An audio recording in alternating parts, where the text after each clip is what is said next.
Am I the problem? Oh, you're always the problem, Brian. Well, I was talking about LeBron because that was pretty much his tweet, and yeah, but Thought you were we're talking about gonna Nick get into Nurse. I problems. thought that's what we're talking about on this episode. We're gonna get into problems because that's what everybody clicked on in that thumbnail. So, good afternoon, good morning, good evening, ladies and gentlemen, wherever you are, whatever time it is for you right now, especially in Germany. You are locked in onto the point with Skip. and the king. Go down there, Apple, Spotify, Amazon, listen to it while you're driving, working out, doing whatever. Find us on Twitter, Instagram, Facebook, and YouTube right now, shading, especially some of our special guests. And today we have a special guest right here, Mr. Sean McCaw. Wow. My man's played. He's got that number 7 behind him. He's played in 7 different countries in the Euro League, and he's also a developmental coach. And thank you for coming on, Sean. Is there any way the people out there can find you and maybe help support you? Thank you for having me on. First of all, guys, I appreciate it.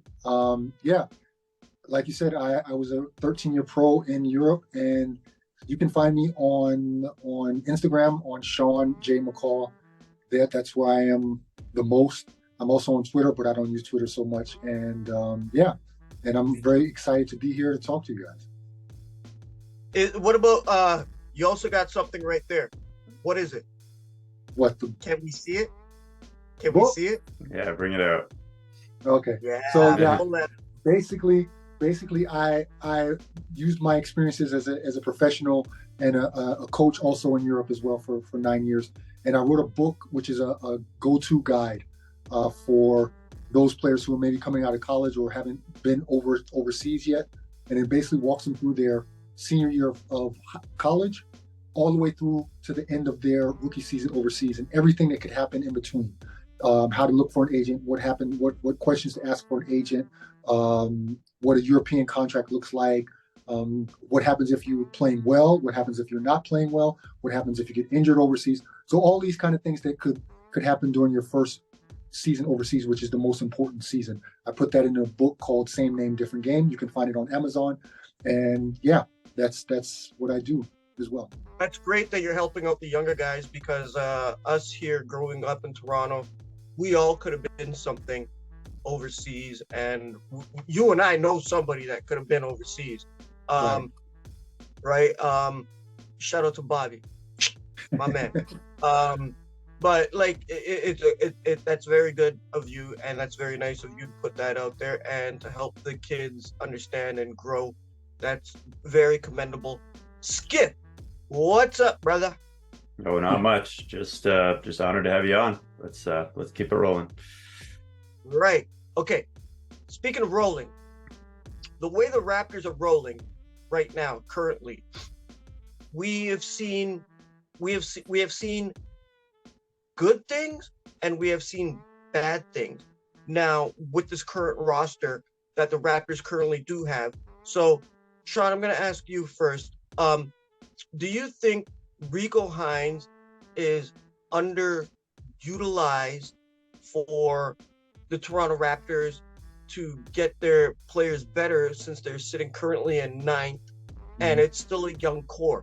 Do you think like Rico Hines, you being a former developmental coach, where do you see this for the Toronto Raptors currently? I think, okay, every team has their own philosophy on how they develop their players. So they for sure have some kind of structure, and they say, okay, this is who we want to develop in what way and in what time frame, right? So I think that's the thing that most of us don't see. We only see, okay, this guy is playing enough, or this guy is maybe not playing enough. And I think Rico's probably doing the best job that he can. And that's a tough job because you never know how well someone is going, or how quickly someone is going to develop. So I think it's hard to base it on one or two guys. You've got to really see the body of work that someone has produced over a longer period of time to figure out if they've done a good job with developmental training. There's so many factors that they come into play, and obviously every team has their own philosophy. And now that the current roster is as it is, if they don't go on a pretty nice winning streak and can really get a foothold on that last or seventh playoff spot, you'll see them developing the younger guys more. So we have to wait and see how things develop. Thank you for your input, because I know you got your foot in there. Get it? What you're saying about the foot. Skip, what do you think is potentially a problem with the current Raptors coaching staff? Well, I'm going to go a little bit of a different direction, but sort of same on the developmental plane. Sorry about that coughing fit. I don't know what happened just there. But yeah, so I think there's kind of been an interesting debate kind of on Raptors Twitter about the developmental arc of the team, right? So maybe 5-6 years ago, the Raptors have been good for so many years, really, that they're always drafting back in the first round, beginning of the second round, getting these late picks. So, 5 or 6 years ago, there was this sort of run on guys who were developing into really high-level NBA players, right? They were getting guys like OG Anunoby, Pascal Siakam, end of the first round. They're getting Norman Powell's second round, Fred VanVleet, undrafted. Now, well, that's a different story, because Jakob was a lottery pick. I'm talking about late picks here. So they've had this sort of run where they kind of hit on 4 or 5 guys in a span of like 3 or 4 years. Now, over the past 3 or 4 years, they're still drafting end of the first round, still drafting early second, but they're getting guys like Malachi Flynn now, who isn't maybe necessarily developing to the level that they were hoping, and other players like that, of that ilk.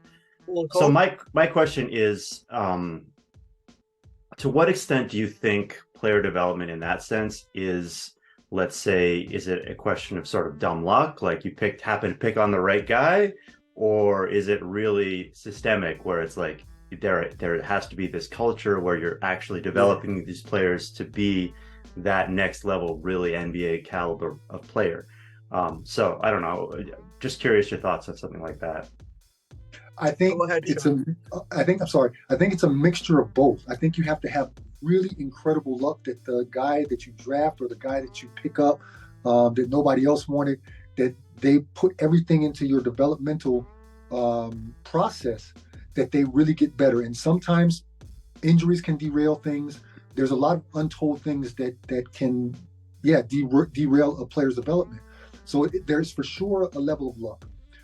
The other thing, what you mentioned, I think is also very key. The culture of the team and the tenure of a coaching staff is also a huge part of it. If you've got coaches coming in and out and bringing their own philosophies in, it's going to be hard to have a straight line to develop players. So I think that's also maybe a very underestimated factor in development of players if the coaching staff has been together for quite a while. 100% right. I believe that as well, because if, like, even at a regular 9-to-5 job or whatever job you're working at, if you have different managers coming in and out and they have different ideas, you don't know your position. You don't know what you got to do. You don't know what you got to bring to the table. Right? So I see that. Okay. I'm going to weigh in here, guys. First of all, I'm going to take a time out. We would like to shout out to WeDoLaundry.ca. You guys go down there, order their service. You punch in that code to the point, and you will get 5% off. They come to your door, they pick up your clothes, they wash, they dry, they fold, they bring it back unscathed, and bring it right back to you so you can feel as fresh as your boy right here. You know what I'm saying? When it comes down to the coaching, Sean, you might agree with me on this one. But from what I've seen is when different coaches have stepped in to the role of head coach with Nick Nurse out, I've seen a difference. I've seen a change. And like we spoke earlier about the culture, both of you guys have mentioned the culture of the team. Maybe utilizing the players that they have and to push this this whole mentality of Vision 6-9 and positionless basketball, which is now what a lot of other teams in the league have taken notice, and they are trying. And we have seen this. Now, my question to you guys is Nick Nurse the problem? Brian, Brian, you can go ahead with this one. Okay. Oh, yeah, go for it. I'll go for it. You know what? Listen, Nick Nurse, we've seen him. Yes, he is an NBA champion coach, but he did inherit that team from Dwayne Casey, and Dwayne Casey couldn't get over the hump. Maybe that could have been the LeBronto thing that they called it. But I think at this point now, with what he has, dude, I would go nuts. That's why I picked the Raptors to be top 4 in the Eastern Conference this year, based on the roster availability and who they have and what they can pull off. But I don't see, I don't see Nick Nurse pulling this off. I think, honestly, at this point, I'm convinced I can be changed. My mind can be changed. I'm an open-minded person. But I think at this point, Nick Nurse is a glorified coach at this point. Because after that championship, you put him on a pedestal. And now, all of a sudden, look at what he has. Guys, come on. Sean, okay. Look at what you have. Yo, oh my God. Skip, you're letting me go right now? Thank you. Go for a second. I've got something I want to say, but go ahead. You got Pascal, you got OG, you got Boucher, you got Freddie, you got Scotty, you got Gary Trent, you got Bo Cruz, you got Thad Young, you got Precious Achua, you got Malachi Flynn. You have a squad to use. And that's why I think at this point, I'm going to ask you guys this. Is Nick Nurse on his way out? I'm going to jump in first. So first of all, I want to say, heading into the deadline, I thought Nick Nurse was on his last legs. I thought they were going to move on from him after the season. Now that they brought in Jakob Poeltl, I'm not as sure about that because I think they're more doubling down on what they already have in-house. But I think the concern I have with Nick Nurse is that he came into a very specific situation where they needed something specific. They needed to mix things up. They needed to mess around with the chemistry a little bit, kind of change things up a little, and play and get ready for playoff basketball, essentially. And that meant doing some out of the box things. That meant, the box and ones, the crazy scrambling defense it was kind of a nice novel concept. But 3 or 4 years into that experiment, I think he's kind of been a little bit exposed as a bit of a gimmicky coach. It's sort of like, yeah, you can do this for, a playoff series. You can do this for a month, but you can't do this for 4 years in a row. And then the other thing is the Thibodeau effect, right? Like and I want to ask Sean about this actually. He plays his main guys in insane minutes, which again, it works over a 7-game series if you're trying to beat the Sixers in the playoffs. Does that work over 81 games? I mean, what kind of effect does that have? I mean, you as a player, right? What kind of effect does that have if you're grinding out 40 minutes a night, 80 times a year? That has to have some impact on your performance, your ability to close games. So I don't know. What are your thoughts on that? Yeah, for sure. I think there's no doubt that that's a grind for 81 games. Here's something that maybe you guys haven't thought about. If you're playing your starters, your main 6-7 guys, rotation guys, a really insane amount of minutes, that means you have no trust in your other guys. So in that sense, we're talking about development. That hinders the development of those guys 8, 9, 10, 11, 12. So in that sense, in year 4 of him being there now, like you said, You can get away with gimmicks for a playoff Might be series. year You can get 5. away with that for a couple of seasons. But now's the time. It's like put up or shut up. And I also think he's a little bit overrated, but he's dealing with the hand that's dealt. And me personally, I disagree. I don't think the roster is that stacked. I don't see them being a 4th seed. I think they are skirting in at the last minute. I think they'll make the playoffs. I like the addition of Puerto. But I don't see them with. I think they're about one. They need a superstar. They need a stud. They have that in Pascal. Other than that, I see glorified role players that are in a position that they have to play a lot of minutes, but are not necessarily ready for that role. What about since we got you on and developmental wise? What about Scotty's development so far over the last 2 years? Do you see him? Because Skip and I, we filmed prior to this, and we did talk about Scotty basically running the point and letting Freddie go off ball. Mm-hmm. Yeah. What do you see about his development? Because we all know he's going to be the face of the franchise in a few years. Right. I really like his development. I think he's really stepped it up this year, and I'm assuming it's showing in his stats. He's also playing a lot of minutes as well. He has some trust, and he is the future of the team. There's no doubt about that. And I think he's doing an excellent job. How they really want to develop him as far as to take over a team, that's internal. We'll never know. But I think as far as his overall development as a player, he's definitely gotten better, and the sky is really the limit for him. Well, just one thing I want to say is I noticed before they acquired Yak, he was kind of playing this kind of glorified center role, and now he's kind of switched back into this more of a point guard role, which is good on one level, but I wonder if it might take some touches away from, well, not touches away from him, but if it might hinder his game kind of in the paint, because he really likes to operate in the paint. I don't know if you have any thoughts on that.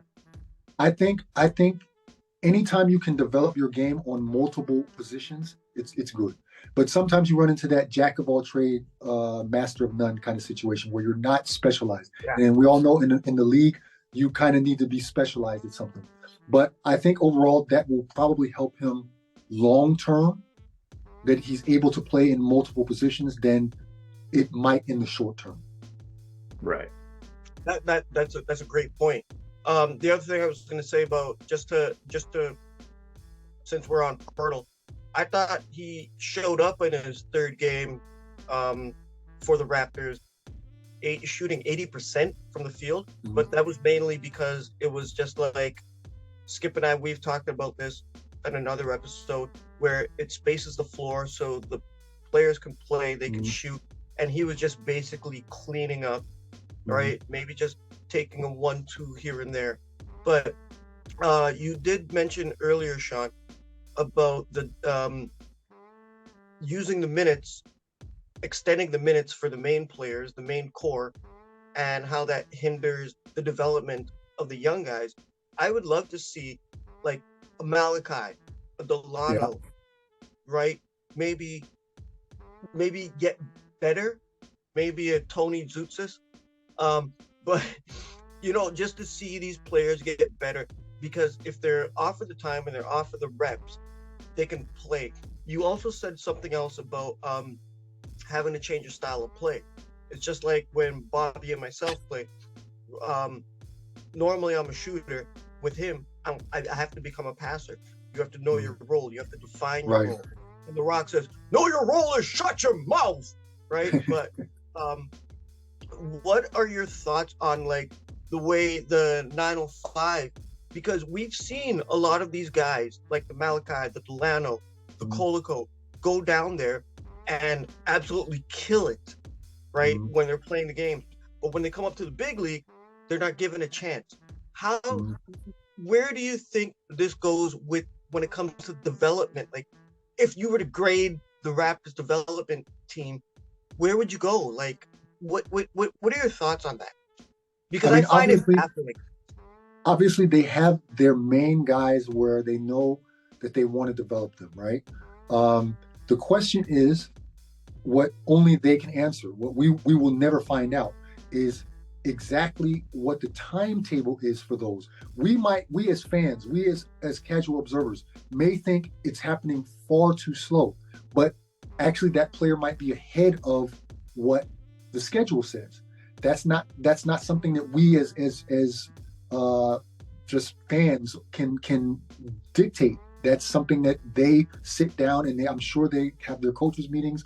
And when I was coaching youth, there was a definite plan. And just because you as the fan might think it's too slow, for us, I'm not a fan of the Raptors.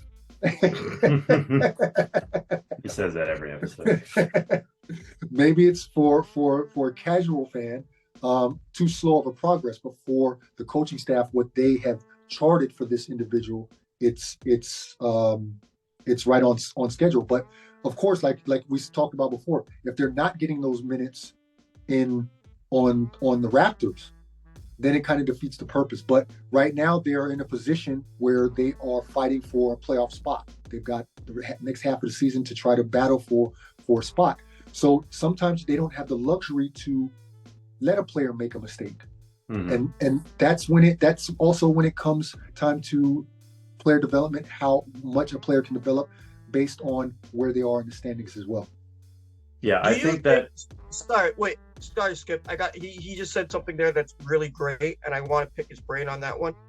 Do you think you, as a former player, do you think that when you're put in that position where you can flourish in a G League, but mm-hmm. you can't flourish in the A game, right? Mm-hmm. Does that diminish your mentality? Does that, how does that affect you as a player? Because I want to know what these players are thinking. We all don't know exactly what they're thinking, but right. You as a player, how would that affect you?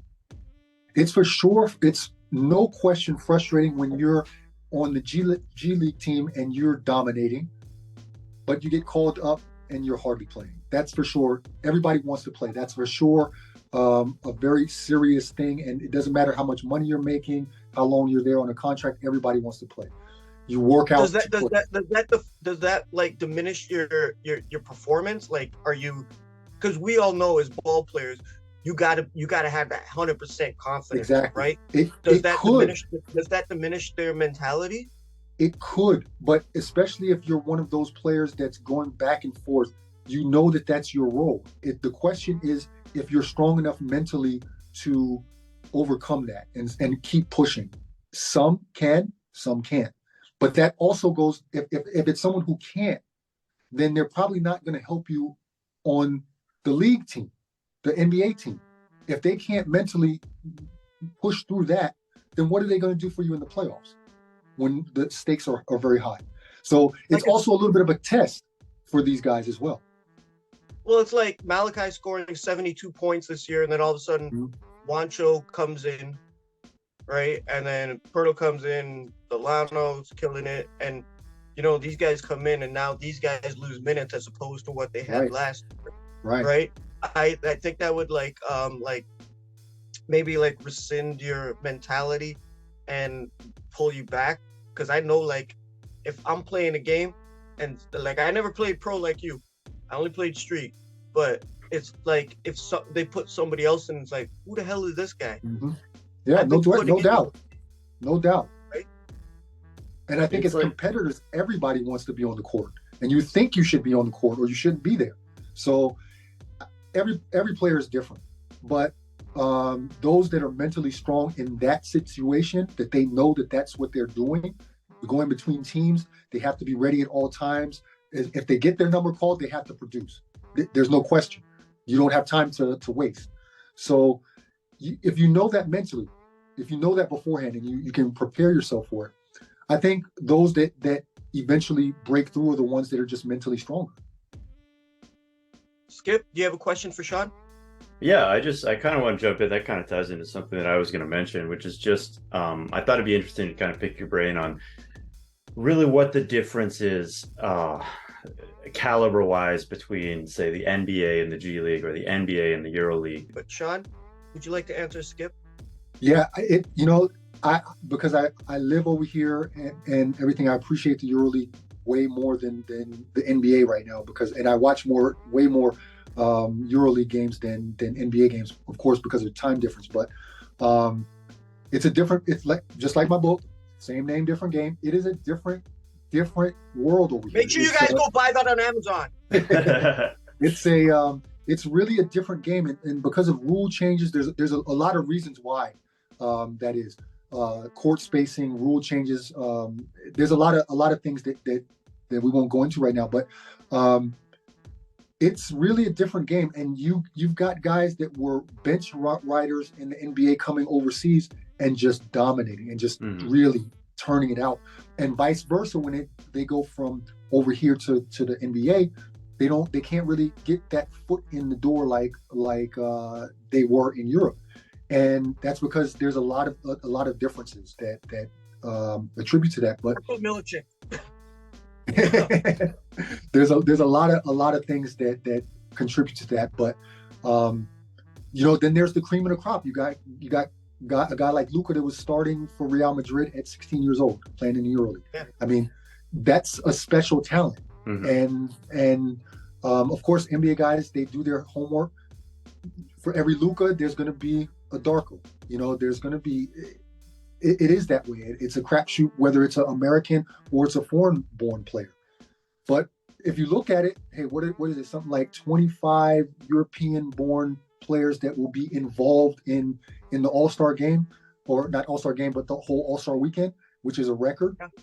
Oh, there's a ton of European talent, but it's more. I'm more talking about the difference between the leagues, like specifically, because I assume that the NBA is still the cream of the crop in general. Oh, yes. Yeah. Yes. I would say that the difference is, the biggest difference is, the NBA is really the best individual players in the world.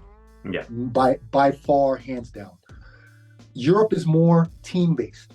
Europe is more, you've got guys in the EuroLeague, if you're averaging 20 points, you're a go-getter. You are a scorer, right? They're not averaging 29, 30 points a game. It's really hard to score 30 points a game in the EuroLeague. And the Americans, or I'm sorry, not Americans, but the NBA is based for entertainment. It's based for entertainment.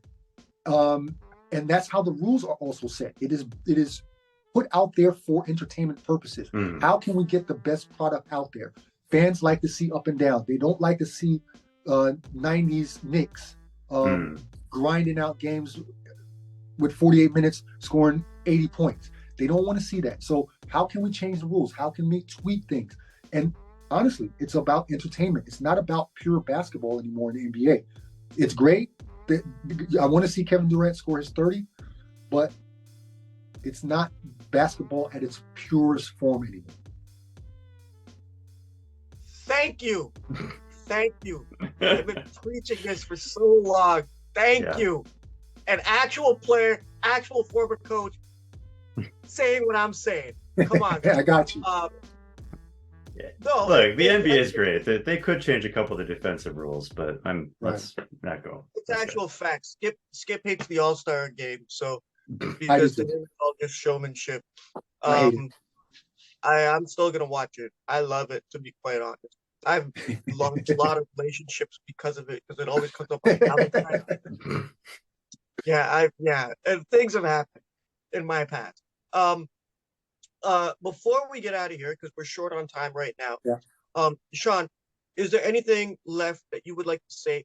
Anything you want to say to the people out there, the lovely ladies and gentlemen who are enjoying the show? I would just say, if any of you know someone that would like to come overseas and play basketball and don't know exactly the way to go, hit me up on Instagram, SeanJMcCaw.com. I do a lot of things on there. I have also a podcast. I have many posts that try to help players, and that's for free, and that's if you hit me up, I will answer you. I answer everybody. So if you need some advice, you need some old head knowledge, maybe, that's what I do as well. So get the word out there, and if anybody needs some help and you don't know exactly which way to go, maybe I can help guide you. So on behalf of all three of us, good afternoon, good morning, good night, and Peace. Peace.